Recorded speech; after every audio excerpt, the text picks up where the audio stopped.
Good morning and welcome to our morning show get together today on WRCO Radio.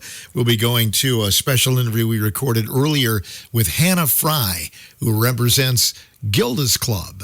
And we'll give you some notes on that and what it is about and what it means to our community as well, coming up on today's morning show. And also the tie-in with Greater Richland Area Cancer Elimination. So we kick off a busy week of morning show get-togethers here in just a moment.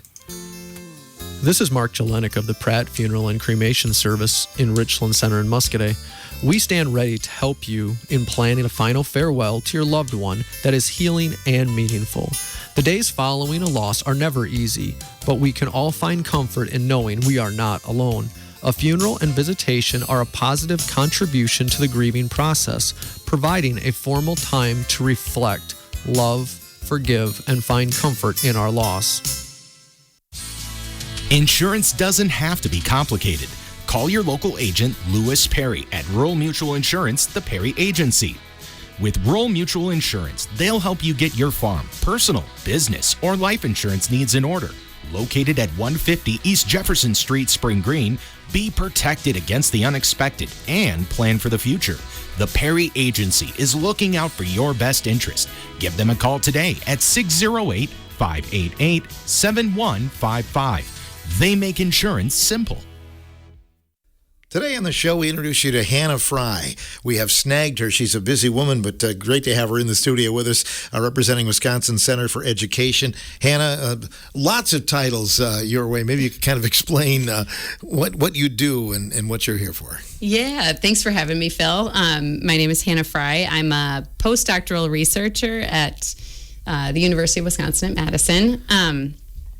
I've been there for a number of years now, and mostly what I do in that role is research. And so I do primarily research on looking at cancer and employment, how people navigate employment after a cancer diagnosis, including how caregivers can support them and how caregivers manage their own employment after cancer.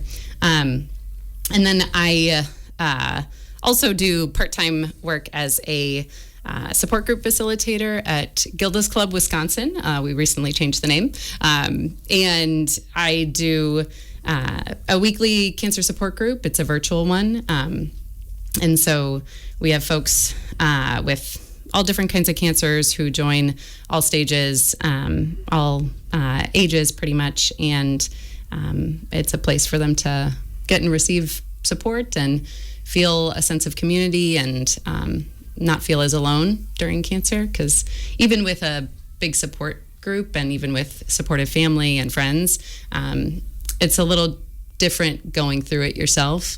On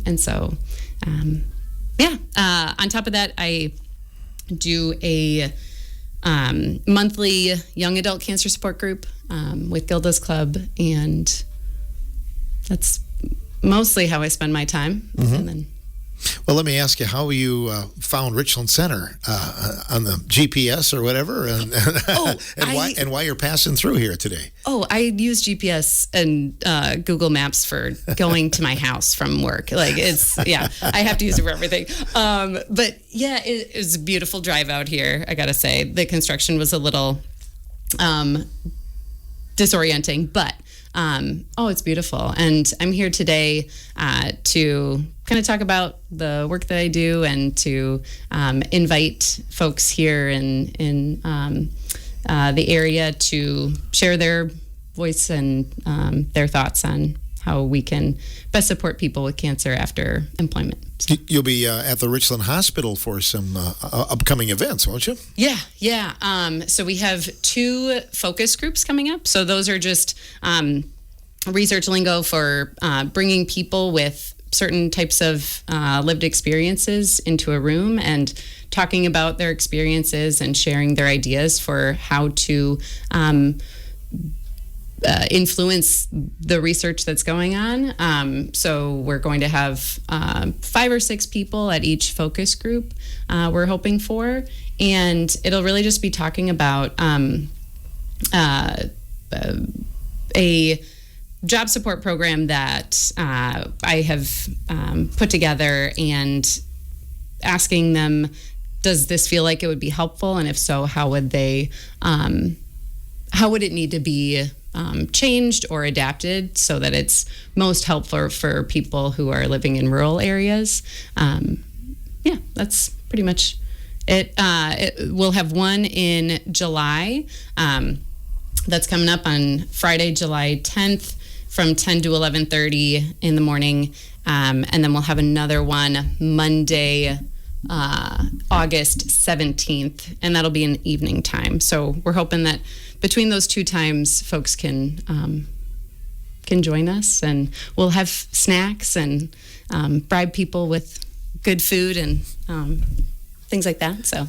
And who primarily are you looking for to attend these, Hannah? Yeah, so we're looking for adult cancer survivors or cancer patients who worked or are currently working during their cancer treatment, or we're also interested in folks who had to take a leave of absence after being diagnosed with cancer to be able to go through their cancer treatment and have since come back to work.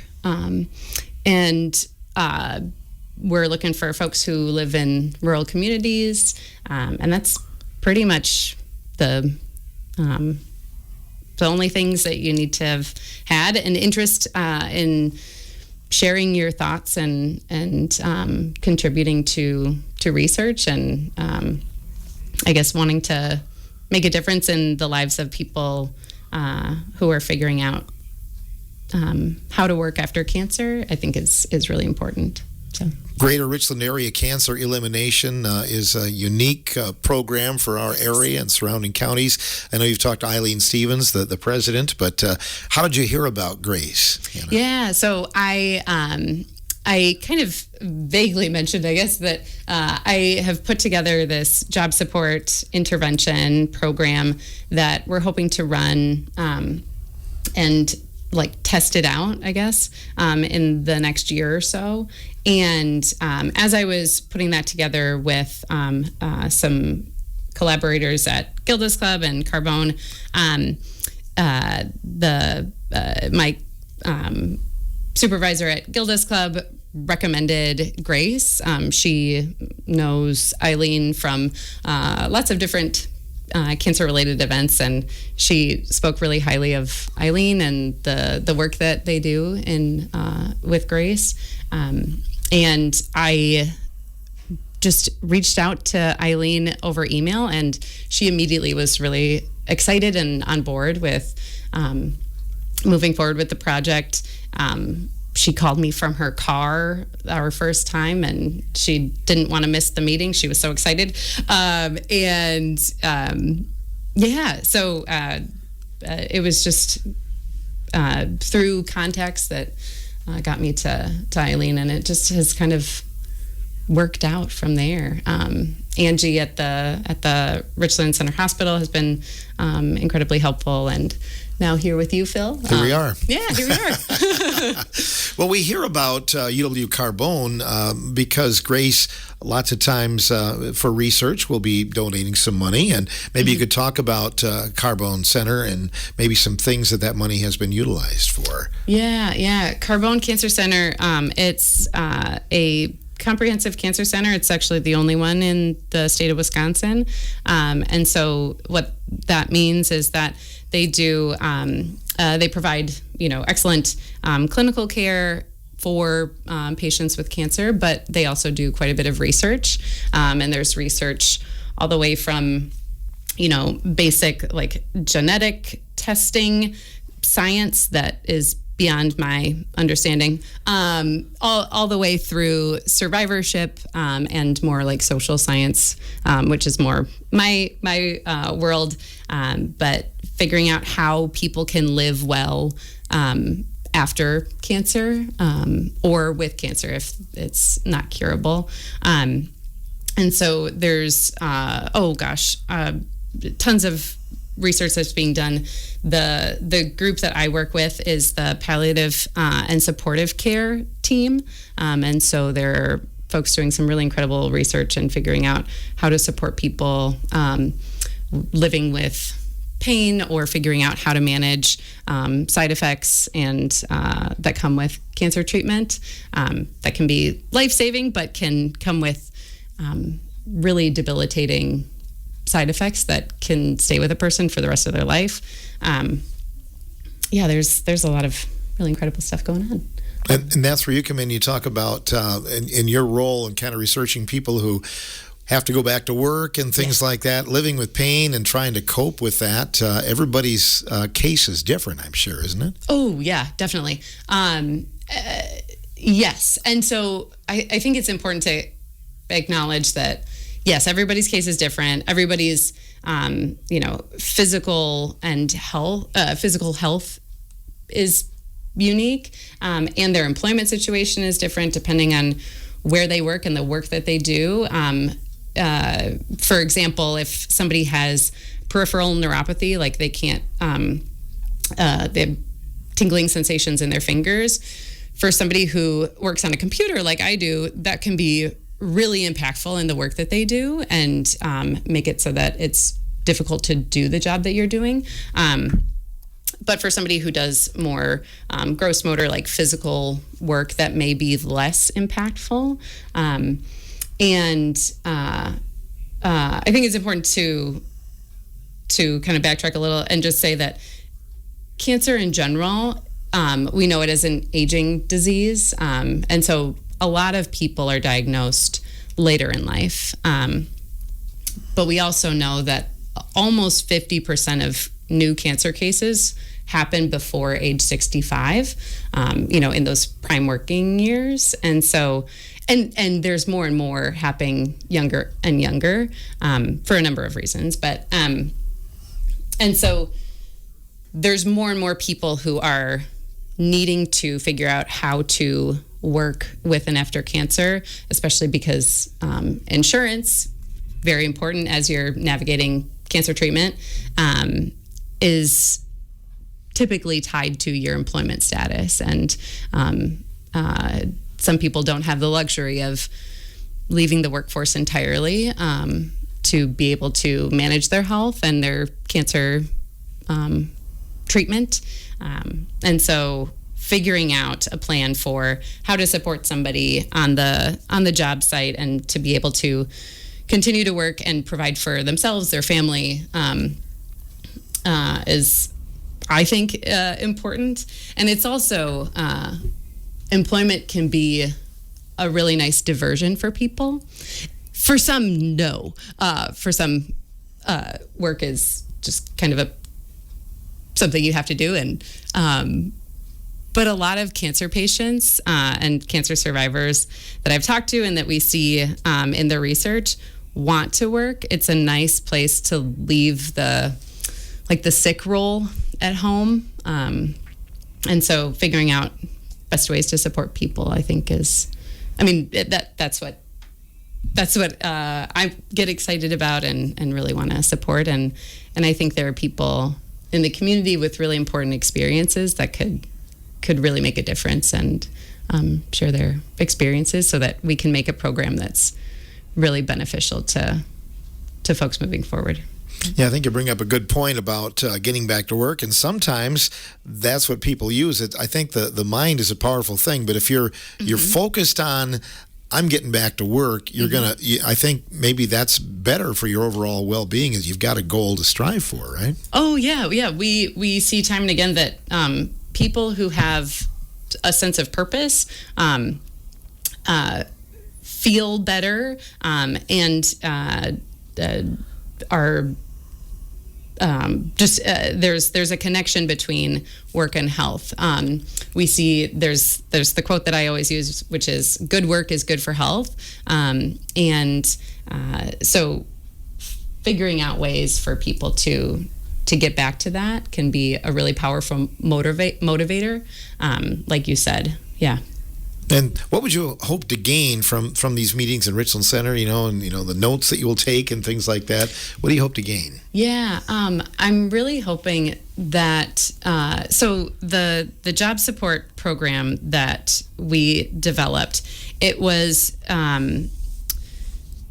developed by myself and some folks from Gilda's Club and community members in the Dane County area with lots of different experiences. So there were 7 folks on that project who were cancer survivors, and they had different employment backgrounds, but primarily from more, I think Madison is urban, but anyway, and so so it was developed with the voices of cancer survivors, and we know that there are lots of differences in the lives of people living in urban versus rural areas, and the job market looks very different. And so, what we're hoping to do with this project is to hear from rural community members about what a job support program would need to look like in order for them to want to do it, and for it to actually be effective and provide some relief and benefit to them. And so we're really just hoping to we'll ask questions and just hear from their own experiences of what would be most helpful for them, so that we can then test it and be able to serve not just folks in urban areas, but in rural areas as well. So we're very fortunate in the area to have healthcare, in the UW hospital an hour away, basically. You know, I think we're very fortunate, because I think a lot of research is going on there that's maybe turning the corner on this cancer thing, right? Oh, yeah. And there are plenty of places in Wisconsin and in the Midwest, and I mean, across the U.S. that folks don't have access to as quality of care. Like I said, I mean, UW Carbone is a leader in the field, and you also have, Mayo Clinic if you want a second opinion. That's not too far away, relatively speaking, but there are plenty of people who don't have the luxury of such prestigious healthcare institutions, and and again, that's why we're really hoping to learn more from rural areas to be able to best support them as they figure out cancer and health and employment. But Hannah Fry is our guest, representing the Wisconsin Center for Education and UW Carbone in Madison and Gilda's Club of Wisconsin. We're going to talk about that next when the morning show continues.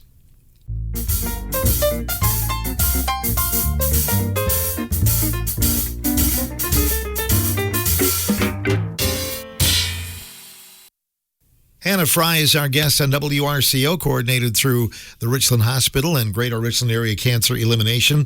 I want to ask you, Hannah, about Gilda's Club of Wisconsin. The name changed earlier this year. It did. And earlier, April, I think it was officially, the name change. So we realized that, especially after the pandemic, you can't get away from it. During the pandemic, there was a big switch to transition to online supports and virtual meetings. And what we found was that there were quite a few folks who were coming from further out from outside of Dane County to access some of those virtual cancer support groups. And there was a lot of interest. And so as the years have passed, since then, we've continued to offer virtual programming. So a lot of psychoeducation, social events are even happening online as well. And then the psychosocial support groups. And since we are already serving much of the state, it changed from Gilda's Club Madison to Gilda's Club Wisconsin. We, of course, offer in-person programming, and the clubhouse is the the building where it's housed is beautiful, and I would highly recommend anybody if you're in town in Madison for treatment or getting labs done or whatnot, you can always stop by and just go lounge in the beautiful building. But it changed to Gilda's Club Wisconsin recently, just to really reflect that we're actually serving much of Wisconsin. And a lot of history. It goes back to the famous Saturday Night Live comedian Gilda Radner. Yes. We have a couple. The rooms are named after some of her famous characters, and there's a number of locations, many locations across the U.S., and we're lucky enough to serve folks in Wisconsin. Is there a Rosanna Dana room? Is there? Yep. Okay. Yep. That's the one upstairs. Okay. Yeah. We're trying to think of Emily Latella. Is there one of those or not? Huh, I don't think that was putting you on the spot here. I know, and you're putting me. Oh gosh, yeah. Rosanna Dan is for sure. I bet that has to be number one. Yeah. Well, tell me about Gilda's Club and some of the services that you provide. Yeah. So Gilda's Club Wisconsin is a nonprofit organization that provides support for anybody affected by cancer. So we have, like I mentioned,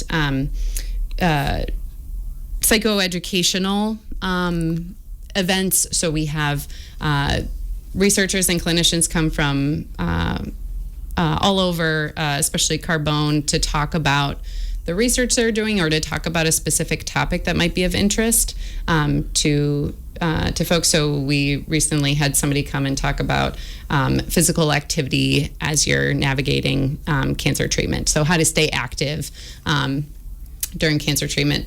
We also have social events. So there are social events for families. We have every year Noogie Fest. It's it's like for our Halloween. And it's a really beautiful that's fun a time. Nod to Gilda right there. Yep. Noogie Fest, sure. And it's a really beautiful time. Everybody dresses up, and the kids really just, again, another opportunity for them to not feel so alone and isolated. As a kid with cancer or as a kid with a parent with cancer. But we have social events, and then we have what I do primarily, which is the emotional support piece of that. So we have weekly groups, and that's for people who are in the thick of it, are going through treatment or kind of phasing out of it, and really need that weekly support, really need to learn from other people who are going through that or have gone through it before, to ask, like, is this thing that I'm feeling normal?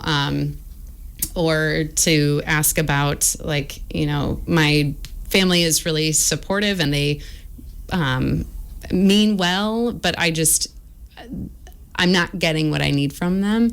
How can I find that support from other people?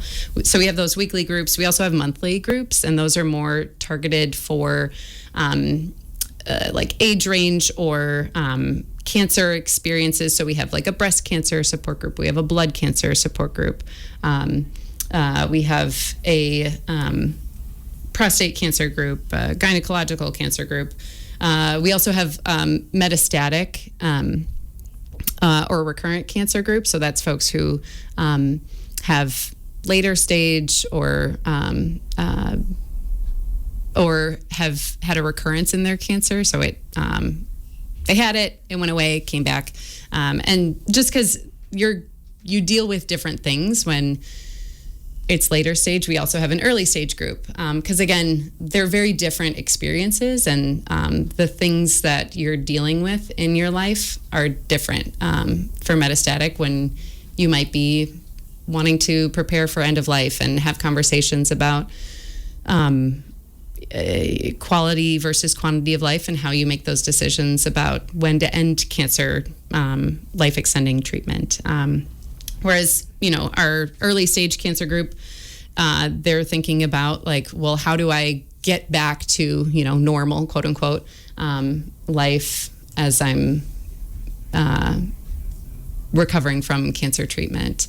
We have an LGBTQ support group, and then we have that young adult cancer support group, like I mentioned before, that I facilitate. Because again, cancer at any age is terrible, and when you get it, when you're in your 20s, you're just starting to live as an adult and live independently and form a family potentially, and really establishing your career, and there's just different things that you go through. And so sometimes that more specific monthly group might be more helpful for people than those weekly, and vice versa. There are plenty of folks who just attend the weekly groups. But yeah, the goal of all Gilda's clubs is so that nobody has to face cancer alone, and people can come with their partners. I forgot to mention that we have weekly support groups for caregivers or family members, family and friends groups, we call them, because they're going through a fundamentally different experience parallel to their person with cancer, but they're dealing with the idea of the loss of a loved one, and so they have their own support group as well. When you talk about support groups, people from the area can drive to Madison and be a part of it. Do you have a virtual part of it as well? Yeah. Oh, definitely. Yep. You're welcome to drive. It is a bit of a hike, although it is on the west side, so maybe a little bit less. But so we have my weekly virtual cancer support group that folks join from all across the state. And then we have other virtual options as well. Pretty much all of the monthly groups are virtual exclusively. So folks join virtually anyway. And again, there's lots of options for hybrid as well. If there's like a particular educational event that you're really excited about, just reach out and we can see what we can do about getting you a Zoom link to be able to join. I think it's especially important for this population because a lot of folks who are going through cancer treatment are immunocompromised, and so we think that it's important to offer that virtual option as well, so that you don't have to risk your health just to get support. If you're interested in attending a support group or learning more, there's the Gilda's Club Wisconsin website, or just call and say that you'd like to join. Membership is free. You do go through a new member orientation. It's very low stakes. It's very easy. You just and we do ask that you fill out some information about yourself, your family, those who are going to be attending, but then you have access to the weekly, monthly support groups. We also offer a number of other services as well. So there's a short-term individual counseling. So we can offer up to 6 sessions for free with a licensed counselor or therapist who can talk to you about whatever it is that's on your mind that has to do with your cancer experience. And then we have some programming for folks who speak Spanish. There's a lot. Look at the website. The calendar is always bursting with activities and things that we have going on. But I can tell that this is rewarding work for you. Yeah. Maybe not the easiest work. Is it difficult to not take your work home with you and whatnot? Well, it's fun. I mean, I do a lot of my work from home because, because I do the virtual group. It's definitely been a learning curve.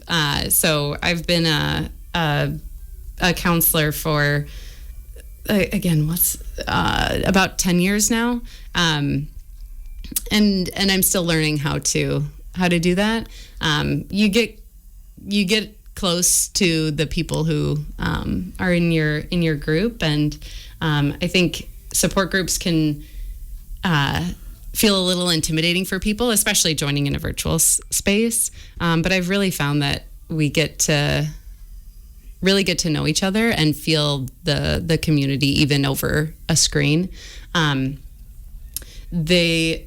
Just the nature of the beast is that we do have people who pass away from our group, and it's very sad, and that's a very too simple of a way to say it, but it is sad, and it's heartbreaking that we lose people, and it's also a really beautiful opportunity to come together as a group and reflect on what they learned from that person, and to keep them with us in group. We regularly bring up, if we're reminded of something of a member who's passed, we bring it up and we share, like, this made me think of, Sandy or whoever it is. And she would have said this. And I wonder if those words of encouragement might be helpful for you now.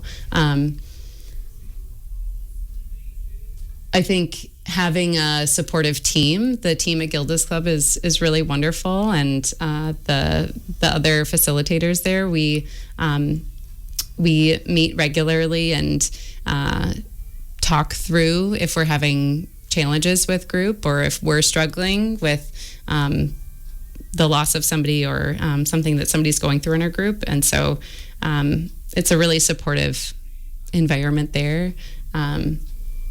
It's hard, and it's really rewarding. And I look forward every week to my Tuesday nights. That's the time I set aside. And again, we talk about really meaningful things that you don't always talk about. What is your meaning in life? What is important for you, and how do you want to spend your time, and how do you want your end of life to look like? And there's lots of scary, uncertain things that folks deal with, and they're really brave, and it's beautiful to be part of. To be a part of it. Yeah, because I know you probably could have gone in a lot of different ways with your degree and things like that. What attracted you to, Carbone and Gilda's Club and things like that initially? Yeah, I've worked in a number of other different settings, but in as a counselor, and I think there's a personal, and then there's like a professional reason to it. Personally, the connections I've had with family members with cancer was something that initially drove me to want to do an internship with Gilda's Club and learn more about it, and learn more about how I could support my family members. And then once I was in the internship, again, some of the conversations we have are things that you just don't really talk about with people on a regular basis about, and it was really beautiful to be able to have some of those frank conversations, and just be witness and support folks in navigating the uncertainties, I think is really beautiful, to bring to light some of the things that we try to ignore. I don't know. It really resonated with me, and then that's my like clinical world, and then for research, I've always been very curious and wanting to know why people do things that they do and how we can help them do them better, or and help them feel good while they're doing important things that they need to do on a day-to-day basis. And so I quite honestly kind of landed the internship. I had asked for a different one, and that didn't work out. I asked for a different one, that didn't work out. And then Gilda's was my third. My mentor was like, "Oh, have you heard of Gilda's Club?" And I said, "No." And I kind of landed there by accident. The rest is history. Yeah. And I plan to be there. I plan to be there for many more years. So that's awesome. Yeah. And I know that Grace from our area, Greater Richland Area Cancer Elimination, it's a good tie-in, because I'm guessing that there are some people that they serve that maybe they can direct them toward Gilda's Club of Wisconsin or whatever for some of the research that you have there too. So. Oh, definitely. Yeah. Oh, yeah. No, this partnership has been really exciting to get to talk to Eileen and learn more about what they do. I wish it could be expanded to the whole state, because the folks that come through Gilda's Club are looking for support and emotional, financial, really everything, and knowing that for folks in this area who can receive those supports from Grace, it's such a relief to know that you don't have to worry about like that water bill or part of your rent, when what your focus really should be on is your health, your wellness, getting better. Yeah. Exactly. Going back to work. Yeah, right? Going back to work. Yes. Where we started. Yeah. So yeah.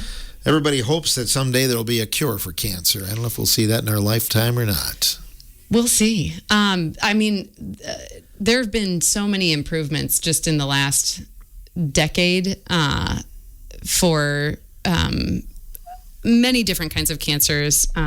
There's some that people, I say this very facetiously, but consider like easy cancers, again, quote unquote, but because our treatments have really become that good, and I think we'll continue to see that as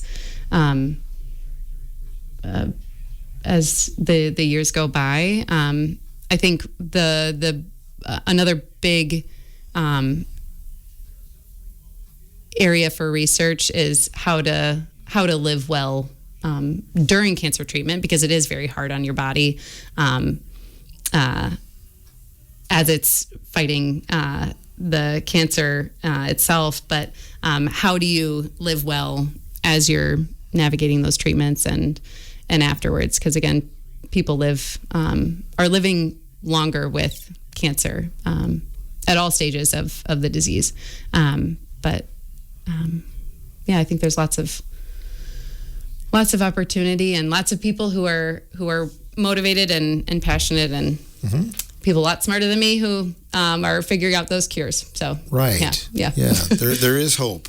Oh yeah. So again, Hannah, tie in with the Richland Hospital. I know that you want some people to possibly sign up for your upcoming sessions, and maybe you could plug that again. Yeah. So anybody who is an adult cancer survivor or cancer patient who worked or is currently working during cancer treatment, or has since returned to work after taking a leave of absence, we're looking for you. If you're wanting to share your thoughts on how to support other people navigating cancer and employment, please reach out. a one-time focus group. So they're 90 minutes each. Again, the first one will be July 10th. That's a Friday from 10 to 11:30. And the other one will be Monday, August 17th from 5:30 to 7. And you'll come one time, get some food, share in some conversations. And we do offer reimbursement for your time. So each person will get $75 for the 90 minutes that they're there. If you're interested, feel free to reach out to me or either by email. My email is hfry, HFRY, at wisc.edu, WISC.edu, or you can give me a call, and that's 608-513-6961. And we can go from there to see if you're a good fit for the focus group, or and which day would be best for you. But wonderful. Yeah. And if someone is interested in Gilda's Club of Wisconsin, certainly you have lots of things out in socials about that as well. So. Oh, yeah. Just look up Gilda's Club Wisconsin and you'll find us. And it's, again, quick and painless to become a member, and then you have access to all the support services and can attend those virtual meetings or in person again if you're interested. Even family members. Cancer is not a prerequisite for you individually if you're a family member or caregiver or whatever. Yeah. Yep. Friend, family member, son, daughter, parent, whoever, sibling. Yeah. Great. Well, keep up the good work. It's nice to meet you. Thank you, Phil. Yeah, you too. Hannah Fry joining us here, representing the Wisconsin Center for Education, Carbone Center, Cancer Center in Madison, and Gilda's Club of Wisconsin on today's morning show.